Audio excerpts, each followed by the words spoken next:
आज दो बड़ी शख्सियतों का निधन हुआ है।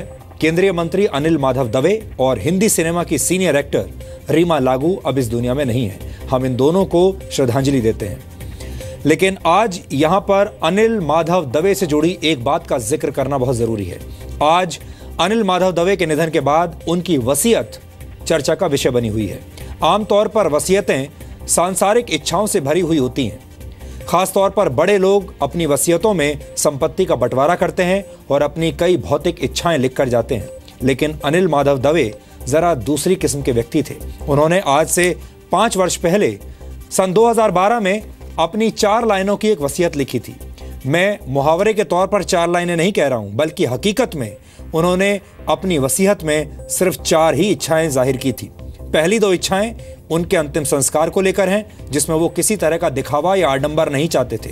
अनिल माधव दवे चाहते थे कि उनकी मौत के बाद उनकी याद में कोई स्मारक, प्रतियोगिता, पुरस्कार या उनकी कोई मूर्ति ना बनाई जाए। उन्होंने ये भी इच्छा जाहिर की थी कि जो लोग उनके लिए कुछ करना चाहते हैं वो पेड़ लगाने और पेड़ बचाने का काम करें, इससे उन्हें खुशी मिलेगी।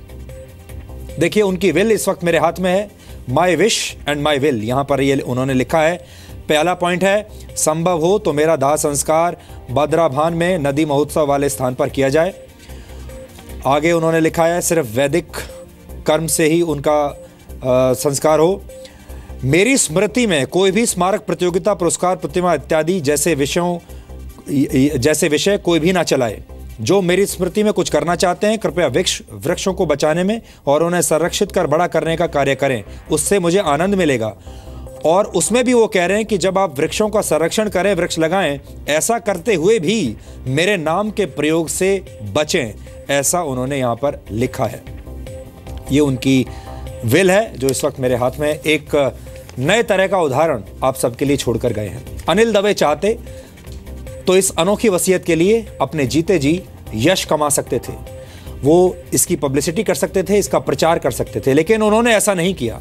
जब उन्होंने अपनी ये वसीयत लिखी थी तब वो मंत्री नहीं थे, बल्कि उस वक्त वो केंद्र में बीजेपी की सरकार भी नहीं थी, क्योंकि ये 2012 की वसीयत है।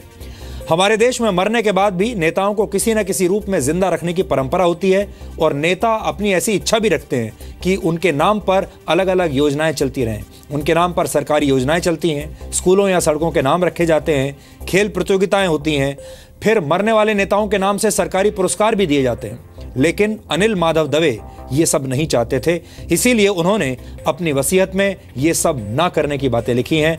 एक भारत सरकार के मंत्री होने के बावजूद भारतीय राजनीति में ऐसे नेता बहुत कम ही देखने को मिलते हैं और इससे हम सब लोगों के लिए बहुत सीख है और इसमें सीखने की जरूरत है।